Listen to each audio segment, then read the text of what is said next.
How many need more time? Okay. It's amazing how much time people can spend thinking of animals. What I'd like you to do is, first of all, how many of you, I didn't tell you to picture an animal, I said to think of an animal, but I assume that some of you have pictured an animal. Anyone here who's has a picture of an animal? Okay. Now, when you made this picture, or if you're still making the picture, I don't know if you still are, but whether you were or still are, in doing so, is it a still picture of an animal, or does it have movement to it? Movement. Anyone have still? When it started, it was still, and then it started moving. Okay. So I'd like you to. Okay, it's still. Okay. So what I'd like you to do is what Chris did. Is if it started as a still image, just notice what happens if you sit back and just let it begin to move. And those of you who already started with a moving image, just notice what happens if you make it a still image.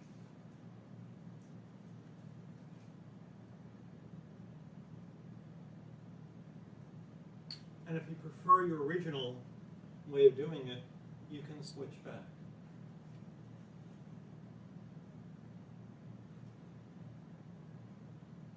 Now, what was different about seeing the still versus the moving? How was it? How did it change your experience, or did it? I had to be more involved in observing the movements. Okay. As opposed to the still. So you became more involved. By more involved, what do you mean more involved? I mean that I had to be more to observe more myself, so I had to be more engaged in this image observing. Okay, so more involved, more engaged in the experience. How about the rest of you? The position of the animal changes. Okay. When you say position, the location or the how so? Well, if it's moving, it's not going to move towards your head, towards your eyes. It's got to turn and move either right or left. Mm-hmm. And this way. Okay. So when you're picturing an animal, you're kind of staring at the face. At least I would assume. But then once you think about it moving, it's got to turn. It's got to move. okay. So for you, once you started moving, it turned. More freedom, like when the animal started moving.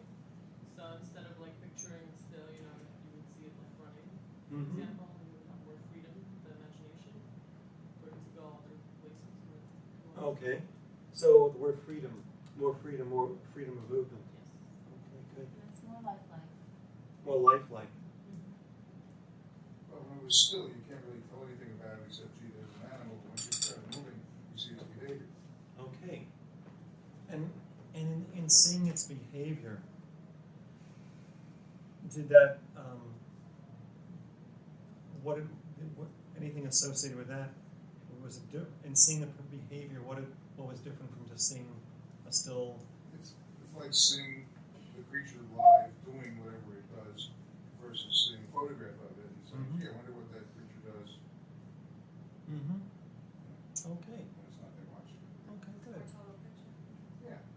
You get the behavior, you get a feel for what the creature is all about. Okay, so you had more of a feel for the animal. Mm-hmm. Okay, so it engages more feelings. Yeah. Okay. When I set it in motion, I could actually feel myself moving a little bit. Okay, so you actually felt movement in your. Yeah, like I could feel the image propelling motion. Okay. It's kind of hard to describe it.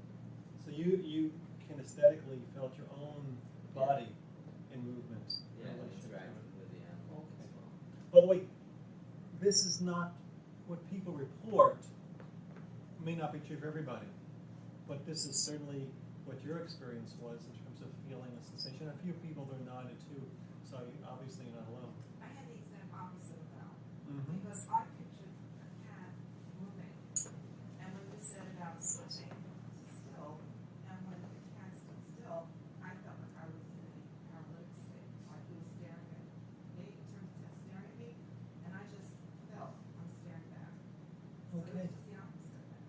Now, two things.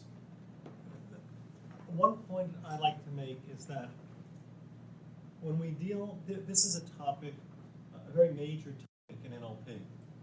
It's a topic called submodalities. And the submodalities are the finer distinctions in our experience. So we have, so the word, No, I know what the word is. What was the definition? submodalities are the finer, first of all, submodalities refer to the form, not the content. And and I'll explain that.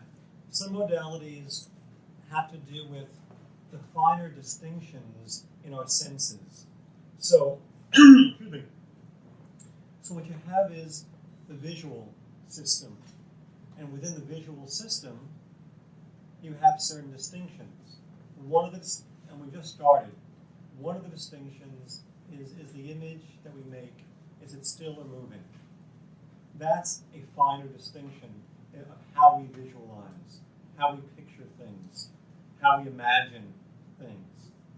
So one of the first rules to understand in working with submodalities is that a change for one person may have the opposite effect on somebody else. So you never know. It really is a journey. When I'm working with someone and I'm exploring with them the finer distinctions in their experience, I don't really know whether making a change, what effect it's going to have. So I really need to find out. So whether a still or moving image is going to make it more alive or more engaging or less engaging, I don't know. But what I do know is that some modalities, like still or moving, is what creates our experience. And our experience is not just it's not just about the content. So in other words, the content is there's an animal. The form is how we think about the animal. So we just made a distinction between whether we see it as a still or moving. Now, that's one of the distinctions. I'm going to start kind of slow with this, and then we'll move a little bit ahead.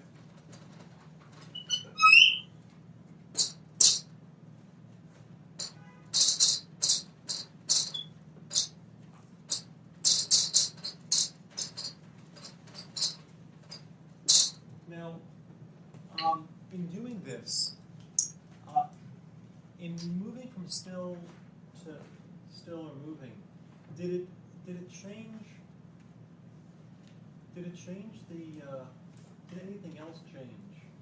Meaning, in terms of whether it was a flat image or a three-dimensional image, did it have any effect on those? 3D and got really close. When you added movement. Yeah, no, we can still do it. So when Teresa added movement, it also became three-dimensional, and it also get closer? I got close to it. Closer and three-dimensional. And you, Johan? It was actually when I finally made it stand still that I could actually see all the detail and focus on it and like move it around. Whereas when I was moving to me, it just movement of Okay. So did you hear that over there? Can you say a little louder? when I had seen it in my mind, I had initially just seen it as a moving object, and I couldn't see much of it. I just could distinguish it as just something that was a blur. And it was finally when I settled it down that I could focus on the hair as the face, switch it around in my mind, and when I was kind of finally frozen like a taxidermy. Uh-huh. But previous to that, it was just sort of like moving in my mind, just kind of wandering all over until I got more engaged and it finally like settled down. Now, when you said it was like taxidermy, does that mean it was still three-dimensional?